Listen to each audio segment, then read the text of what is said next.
وَإِذَا سَأَلَكَ عِبَادِي عَنِّي فَإِنِّي قَرِيبٌ أُجِيبُ دَعْوَةَ الدَّاعِ إِذَا دَعَانِ فَلْيَسْتَجِيبُوا لِي وَلْيُؤْمِنُوا بِي لَعَلَّهُمْ يَرْشُدُونَ. نحمده ونصلي على رسوله الكريم، اما بعد فاعوذ باللہ من الشیطان الرجیم، بسم اللہ الرحمن الرحیم، رب اشرح لی صدری ویسر لی امری واحلل عقدۃ من لسانی یفقہوا قولی. السلام علیکم ورحمۃ اللہ وبرکاتہ. ناظرین، پروگرام دعا کیجیے کے ساتھ آپ کی خدمت میں حاضر ہیں. آج ہم انشاءاللہ شیطان سے حفاظت کی دعائیں پڑھیں گے. شیطان انسان کا کھلا دشمن ہے. اس دشمن سے بچنے کے لیے اللہ سبحانہ تعالیٰ کی پناہ لینا ضروری ہے، اور اس کے لیے اللہ تعالیٰ سے دعا کرنا اور غیر اللہ سے اجتناب کرنا. اللہ سبحانہ تعالیٰ فرماتے ہیں وَقَالَ رَبُّكُمُ ادْعُونِي أَسْتَجِبْ لَكُمْ. تمہارا رب کہتا ہے تم مجھ سے دعا مانگو، میں تمہاری دعا قبول کروں گا.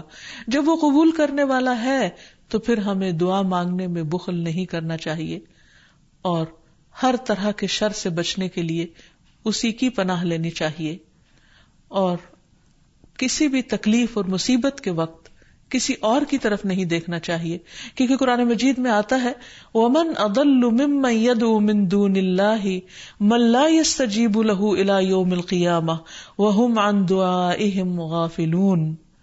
اور اس سے بڑھ کر گمراہ اور کون ہوگا جو اللہ کے سوا ایسوں کو پکارتا ہے جو قیامت تک اس کی پکار کا جواب نہ دے سکیں گے. یعنی اللہ تعالیٰ کا در چھوڑ کر غیروں کے در پہ جاتا ہے جو نہ سنتے ہیں نہ سمجھتے ہیں اور نہ ہی کچھ کر سکتے ہیں، بلکہ وہ تو ان کے پکارنے سے بھی بے خبر ہیں. ان کو تو یہ بھی نہیں پتا کہ ان سے کون کیا مانگ رہا ہے. اس لیے ہمیں اللہ تعالیٰ سے ہی دعا کرنی چاہیے، اور دعا سے پہلے اللہ سبحانہ تعالیٰ کی حمد و ثنا اور پھر نبی صلی اللہ علیہ وسلم پر درود شریف پڑھنا، کیونکہ اس کے پڑھنے سے رحمتیں نازل ہوتی ہیں. جہاں تک شیطان کی دشمنی کا تعلق ہے تو وہ اول روز سے ہے، جب سے انسان پیدا ہوا، اور جب سے اللہ سبحانہ تعالیٰ نے فرشتوں کو حکم دیا کہ وہ انسان کے آگے جھک جائیں، آدم علیہ السلام کو سجدہ کریں، اور ابلیس کو بھی حکم ہوا لیکن اس نے انکار کر دیا. وہ انسان سے حسد کرنے والا ہے، انسان کا دشمن ہے، اور ہر طرح سے دنیا اور آخرت دونوں میں خرابی ڈالنے کی کوشش کرتا ہے. اللہ تعالیٰ قرآن مجید میں فرماتے ہیں کہ شیطان انسان کو چھوڑ جانے والا ہے، اور شیطان اور اس کا گروہ انسانوں کو بھٹکاتے رہتے ہیں تاکہ وہ ان کے ساتھ جہنم کی آگ میں جا گریں. اس لیے ہمیں خصوصی طور پر محتاط رہنے کی ضرورت ہے، اور بہت واضح طور پر یہ پتہ کرنے کی کہ رحمان کا راستہ کون سا ہے اور شیطان کا کون سا ہے، اور اس میں سے جو راستہ اللہ تعالیٰ کی طرف جانے والا ہو، صراط مستقیم ہو، اسے ہر صورت میں پکڑ لیا جائے اور اس پر دوام یا پابندی کی جائے. پھر یہ بھی یاد رہے کہ شیطان ہر انسان کے ساتھ ہے، یعنی وہ ایک بچے کو بھی نہیں چھوڑتا اور بوڑھے کو بھی نہیں چھوڑتا. موت کے وقت تک وہ انسان کے ساتھ لگا رہتا ہے تاکہ انسان اللہ تعالیٰ کے ساتھ کفر کرے، شرک کرے، ناشکری کرے، اللہ سبحانہ تعالیٰ کے بارے میں بری بری باتیں سوچے. تو ایسے میں جب بھی کبھی انسان کو اللہ تعالیٰ سے کوئی ناراضگی دل میں پیدا ہونے لگے تو فوراً سمجھے کہ یہ دراصل شیطان کا وسوسہ ہے. پھر یہ بھی یاد رہے کہ شیطان انسان پر مختلف طریقے سے حملے کرتا ہے. مثلاً اللہ تعالیٰ کے بارے میں شک پیدا کرنا. رسول اللہ صلی اللہ علیہ وسلم نے فرمایا تم میں سے کسی کے پاس شیطان آتا ہے اور تمہارے دل میں پہلے تو یہ سوال پیدا کرتا ہے کہ فلاں چیز کس نے پیدا کی، فلاں چیز کس نے پیدا کی، یہاں تک کہ آخر میں اس بات تک پہنچا دیتا ہے، کہتا ہے کہ خود تمہارے رب کو کس نے پیدا کیا. جب کسی شخص کو ایسا وسوسہ ڈالے تو اللہ سے پناہ مانگنی چاہیے اور اس شیطانی خیال کو چھوڑ دینا چاہیے. پھر اسی طرح شیطان انسان کو اللہ تعالیٰ کی اطاعت سے روکتا ہے. اس نے پہلے ہی دن یہ کہا تھا قال فبما اغویتنی لاقعدن لهم صراطک المستقیم، کہ ابلیس نے کہا کہ تو نے مجھے گمراہی میں مبتلا کیا، نعوذ باللہ، وہ اللہ تعالیٰ کو بلیم کر رہا ہے، تو اب میں بھی تیری سیدھی راہ پر گھات لگا کر بیٹھوں گا، پھر انسانوں کے آگے سے، پیچھے سے، دائیں سے، بائیں سے، غرض ہر طرف سے ان کو گھیروں گا، اور تو ان میں سے اکثریت کو شکر گزار نہ پائے گا۔ اور ایک حقیقت ہے کہ بہت کم لوگ ایسے ہیں جو خود کو ملنے والی نعمتوں پر شکر گزار ہوں اور خوش ہوں۔ بہت سے لوگ تو بندوں سے اور اللہ تعالیٰ سے شکوہ ہی کرتے چلے جاتے ہیں، اور جو کچھ ملا ہے اس کو نہیں دیکھتے۔ پھر اسی طرح شیطان کے کاموں میں سے ایک کام یہ ہے کہ وہ لوگوں کے دلوں میں فتنے پیدا کرتا ہے، لوگوں کے درمیان جھگڑے اور فساد پیدا کرتا ہے، خصوصاً میاں بیوی کے درمیان۔ اس سلسلے میں حدیث میں آتا ہے کہ شیطان کے لشکر جب لوگوں میں فتنہ ڈالنے جاتے ہیں تو ان میں سے ایک آتا ہے اور کہتا ہے کہ میں نے اس طرح کیا اور اس طرح کیا، تو شیطان کہتا ہے کہ تو نے کوئی بڑا کام نہیں کیا، یعنی اگر عام لوگوں میں جھگڑے فساد کرواتا ہے تو اس کو وہ کوئی کام نہیں گردانتا۔ پھر ان میں سے ایک اور آتا ہے اور کہتا ہے کہ میں نے فلاں آدمی کو اس وقت تک نہیں چھوڑا جب تک اس کے اور اس کے بیوی کے درمیان جدائی نہیں ڈال دی، یعنی لڑائی نہیں کروا دی۔ شیطان اسے اپنے قریب کر کے کہتا ہے کہ ہاں تو نے اچھا کیا، اور پھر اسے وہ اپنے ساتھ چمٹا لیتا ہے۔ اور ایک اور روایت میں آتا ہے کہ پھر وہ اس کے سر پر ایک تاج رکھ دیتا ہے کہ تم نے سب سے بڑا کام کیا، کیونکہ حقیقت یہ ہے کہ اگر شوہر بیوی کے درمیان اختلافات ہوں گے، لڑائی جھگڑے ہوں گے، تو گھر کی چولہے ڈھیلی ہو جائے گی، اور جب گھر کے اندر سکون نہیں رہے گا تو پھر اس سے بہت ساری بے پناہ خرابیاں پھوٹیں گی۔ اس لیے شوہر بیوی کے درمیان باہم محبت کا ہونا ایک بہت بڑی نعمت ہے۔ شقیق کہتے ہیں کہ ایک شخص جس کا نام ابو جریر تھا، وہ ابن مسعود کے پاس آیا اور اس نے کہا، میں نے ایک کنواری لڑکی سے شادی کی ہے، لیکن میں خوف زدہ ہوں کہ وہ مجھ سے نفرت کرے گی۔ تو ابن مسعود نے فرمایا کہ الفت اللہ کی طرف سے ہوتی ہے اور بغض شیطان کی طرف سے۔ شیطان چاہتا ہے کہ تمہارے لیے اس چیز کو ناپسندیدہ کر کے دکھائے جو اللہ نے تمہارے لیے حلال کی، تاکہ انسان پھر حرام کی طرف مائل ہو۔ اسی طرح باہم بہن بھائیوں کے درمیان، دوستوں کے درمیان عداوت اور دشمنی پیدا کرتا ہے۔ قرآن مجید میں اللہ تعالیٰ فرماتے انما یرید الشیطان ان یوقع بینکم العداوۃ والبغضاء فی الخمر والمیسر، شیطان تو یہ چاہتا ہے کہ شراب اور جوئے کے ذریعے تمہارے درمیان دشمنی اور بغض ڈال دے، کیونکہ عموماً شراب کی محفلیں بھی دوستوں کے درمیان ہوتی ہیں، اور جوئے بھی عموماً دوستی آپس میں کھیل رہے ہوتے ہیں، تو ان میں ایک دوسرے کے ساتھ پھر جو زیادتیاں ہوتی ہیں ناسمجھی کی وجہ سے یا شراب کے نشے کی وجہ سے، تو اس میں بعض اوقات مدتوں پرانے تعلقات ختم ہو کر رہ جاتے ہیں، تو یہ بھی شیطانی وار ہوتے ہیں۔ پھر شیطان کا ایک بہت بڑا ہتھیار جو ہر ایک پر چل جاتا ہے وہ ہے غصہ کرنا، کیونکہ غصہ شیطان کی طرف سے ہوتا ہے اور وہ انسانوں کو جلد مشتعل کروا دیتا ہے۔ پھر اسی طرح اللہ کا ذکر بھلوا دینا، قرآن مجید میں آتا ہے استحوذ علیہم الشیطان فانساہم ذکر اللہ اولئک حزب الشیطان الا ان حزب الشیطان هم الخاسرون، شیطان ان پر غالب آ گیا سو اس نے انہیں اللہ کی یاد بھلا دی، یہ لوگ شیطان کا گروہ ہیں، سن لو یقیناً شیطان کا گروہ ہی وہ لوگ ہیں جو خسارہ اٹھانے والے ہیں۔ پھر اسی طرح شیطان کا ایک بہت بڑا وار نماز میں وسوسے ڈالنا ہے۔ اکثر لوگ نماز کے اندر بھول جاتے ہیں اور نماز کے وسوسوں کی شکایت کرتے ہیں، اور نماز میں خشوع و خضوع کو سب سے مشکل کام گردانتے ہیں۔ حقیقت یہ ہے کہ نماز میں خشوع و خضوع اور کنسنٹریشن انسان کو جنت الفردوس کا مستحق بناتا ہے، لیکن جب انسان کی نماز خشوع و خضوع سے خالی ہوتی ہے، یعنی اس میں کنسنٹریشن نہیں ہوتی، تو انسان کو یوں محسوس ہوتا ہے جیسے اس نے نماز پڑھی ہی نہ ہو۔ اور جب سب سے پہلا فریضہ ہی انسان کا ڈھیلا پڑ جاتا ہے یا صحیح طور پر ادا نہیں ہوتا، تو ایسی صورت میں انسان کے دل میں کبھی بھی پھر اطمینان اور سکون نہیں آتا۔ تو بہرحال رسول اللہ صلی اللہ علیہ وسلم نے فرمایا کہ جب نماز کے لیے اذان دی جاتی ہے تو شیطان ہوا خارج کرتا ہے اور بڑی تیزی کے ساتھ پیٹ موڑ کر بھاگتا ہے تاکہ اذان کی آواز نہ سن سکے، اور جب اذان ختم ہو جاتی ہے تو پھر واپس آ جاتا ہے، لیکن جو ہی تکبیر شروع ہوتی ہے پھر پیٹ موڑ کر بھاگ جاتا ہے۔ جب تکبیر بھی ختم ہو جاتی ہے تو شیطان دوبارہ آ جاتا ہے اور نمازی کے دل میں وسوسے ڈالتا ہے اور کہتا ہے فلاں بات یاد کرو، فلاں بات یاد کرو۔ ان باتوں کی شیطان یاد دہانی کراتا ہے جن کا اسے کبھی خیال نہ گزرا تھا۔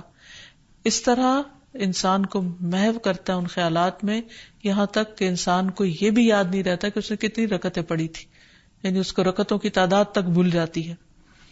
پھر نماز کے اندر ادھر ادھر اس کو بھٹکاتا رہتا ہے اور کبھی اس کی نگاہ ادھر ادھر اٹھ جاتی ہے. ذرا سے شور پر انسان کی توجہ نماز سے ہٹ جاتی ہے اور بعض اوقات انسان پوری کی پوری نماز پڑھ جاتا ہے لیکن اس میں اللہ کی یاد نام کی کوئی چیز نہیں ہوتی, کیونکہ اللہ کی یاد سب سے پہلے انسان کے دل میں ہوتی, اور اگر دل میں ہی اللہ کی یاد نہیں تو زبان سے محض پڑھا ہوا یاد نہیں کہلا سکتا. پھر اسی طرح شیطان انسان سے برائی اور بے حیائی کے کام کرواتا ہے. قرآن مجید میں اللہ تعالیٰ فرماتے ہیں کہ انما یأمرکم بالسوء والفحشاء وان تقولوا علی اللہ ما لا تعلمون, کہ وہ تمہارا کھلا دشمن ہے, وہ تمہیں برائی اور بے حیائی کا حکم دے گا, نیز اس بات کا کہ تم اللہ کے ذمے ایسی باتیں لگا دو جن کا تمہیں خود علم نہیں. یعنی ایسی باتیں اللہ تعالیٰ کے بارے میں کہو جو لا علمی پر مبنی ہو. بہت سے لوگ اللہ کے بارے میں یا اللہ تعالیٰ کے احکامات کے بارے میں جھگڑتے ہیں بغیر یہ جانے کہ اللہ تعالیٰ نے کسی بات کا حکم کیوں دیا ہے. پھر اسی طرح شیطان کا ایک حربہ ہے انسان کا لباس اتروانا, کیونکہ جنت کا لباس اتروایا تھا آدم اور حوا سے شیطان نے ان کو بہکا کر, اور دنیا میں بھی وہ یہی چاہتا ہے کہ انسان بے حیائی اور فحاشی کی طرف مائل ہو. پھر اسی طرح انسان کے برے اعمال کو شیطان مزین کرتا ہے. جب انسان کو غلط کام کرتا ہے اور اس پر اس کو شرمندگی نہیں ہوتی, اس پر اس کو کوئی ریگریٹس نہیں ہوتے, تو یہ دراصل شیطان کا حربہ ہوتا ہے جو اس پر چل چکا ہوتا ہے. پھر اسی طرح انسان کو اذیت بھی پہنچاتا ہے. جیسے ایوب علیہ السلام کو جو بیماری تھی اس میں وہ کہتے ہیں کہ وَاذْكُرْ عَبْدَنَا أَيُّوبَ إِذْ نَادَى رَبَّهُ أَنِّي مَسَّنِيَ الشَّيْطَانُ بِنُصْبٍ وَعَذَابٍ, اور ہمارے بندے ایوب کا ذکر کیجئے جب انہوں نے اپنے پروردگار کو پکارا کہ شیطان نے مجھے سخت تکلیف اور عذاب میں ڈال دیا ہے. یعنی انسان جب بیمار ہوتا ہے تو اس وقت خصوصاً اس کو مایوس کرتا ہے, اللہ کی رحمت سے مایوس کرتا ہے, اور بعض اوقات اس کے دل میں ایسی ایسی باتیں ڈالتا ہے کہ جسمانی بیماری سے زیادہ انسان روحانی تکلیف میں مبتلا ہو جاتا ہے. اسی طرح بعض جسمانی بیماریاں بھی شیطان کی وجہ سے ہوتی ہیں. آپ صلی اللہ علیہ وسلم نے فرمایا, طاعون تمہارے دشمن جنوں کی طرف سے ایک چوکا ہے اور وہ تمہارے لیے شہادت ہے. یعنی وہ آتا شیطان کی طرف سے ہے لیکن تمہارے حق میں فائدہ مند ہو جاتا ہے.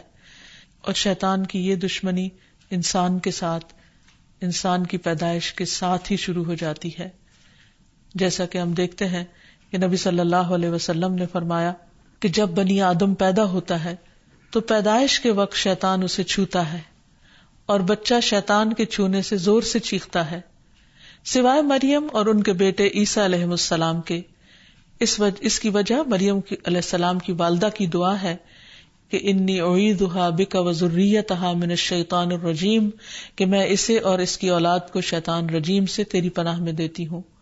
اور پھر شیطان تو اپنے کام کرتا ہے لیکن انسان کو اس کے حملوں سے بچنے کی تدابیر اختیار کرنی چاہیے جو قرآن و سنت میں ہمیں بہت اچھی طرح بتا دی گئی ہیں.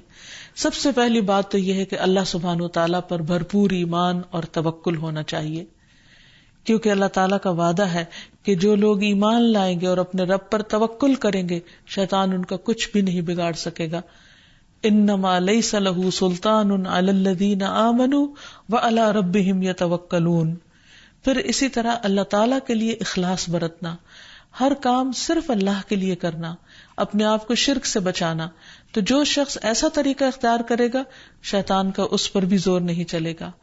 پھر ہر معاملے میں قرآن و سنت کی پیروی کرنا. پھر دن کا آغاز اور اختتام اللہ کے ذکر سے کرنا, اللہ کی یاد سے کرنا, اللہ کی فرما برداری کے کاموں سے کرنا. پھر اسی طرح کثرت سے سجدے کرنا, کیونکہ شیطان نے اللہ تعالیٰ کا حکم نہیں مانا تھا اور سجدے سے انکار کیا تھا. تو رسول اللہ صلی اللہ علیہ وسلم نے فرمایا, جب کوئی آدمی سجدہ والی آیت پڑھ کر سجدہ کر لے تو شیطان روتے ہوئے دور ہٹ جاتا ہے اور کہتا ہے افسوس مجھ پر. آدمی کو سجدے کا حکم ملا تو اس نے سجدہ کر لیا, اس کے لیے جنت ہے, اور مجھے بھی سجدے کا حکم ملا لیکن میں نے انکار کر دیا اور میرے لیے جہنم ہے. تو اس لیے شیطان کی مخالفت اگر انسان کرنا چاہے تو اس کے لیے سجدوں کی کثرت کر دے اور خصوصاً فرض نماز کی پابندی کرے, تو انشاءاللہ شیطان کا زور نہیں چلے گا. پھر اسی طرح گھر کو شیطانی چیزوں سے پاک کرنا. پھر فضول خرچی سے بچنا, کیونکہ فضول خرچ شیطان کے بھائی ہوتے ہیں. نگاہوں کی حفاظت کرنا, کیونکہ نبی صلی اللہ علیہ وسلم نے فرمایا کہ وہ ابلیس کے تیروں میں سے ایک تیر ہے. پھر اسی طرح اکٹھے رہنا، مسلمانوں کی جماعت کے ساتھ جڑے رہنا. رسول اللہ صلی اللہ علیہ وسلم نے فرمایا کہ جماعت پر اللہ کا ہاتھ ہے اور شیطان اس کے ساتھ ہے جو جماعت سے علیحدہ ہو اور وہ اس کو پاؤں مار کر ہانکتا ہے. یعنی جو شخص اچھے لوگوں کے ساتھ ملتا جلتا نہیں، ان کی مجلس میں نہیں بیٹھتا، ایک دوسرے کو وتواصوا بالحق وتواصوا بالصبر نہیں کرتا، وہ پھر شیطان کے وسوسوں اور چالوں کا شکار ہو جاتا ہے.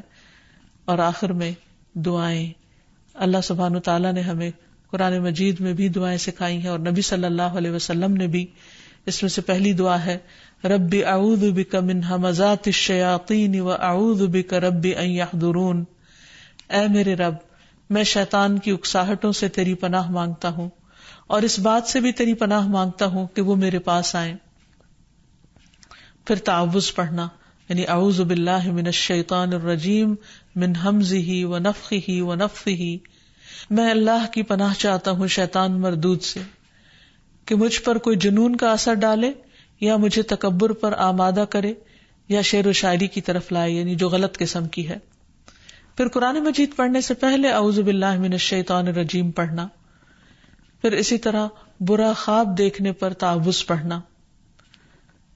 رسول اللہ صلی اللہ علیہ وسلم نے فرمایا نیک خواب اللہ کی طرف سے اور برے خواب شیطان کی طرف سے ہوتے ہیں.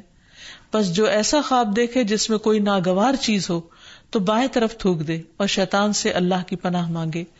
ایسا کرنے سے وہ خواب اس کو کوئی نقصان نہیں دے گا اور کسی کو یہ خواب نہ بتایا جائے. پھر اسی طرح صبح و شام کی دعائیں پڑھے جس میں خصوصی طور پر شیطان کے شر اور شرک سے بچنے کی دعا ہے.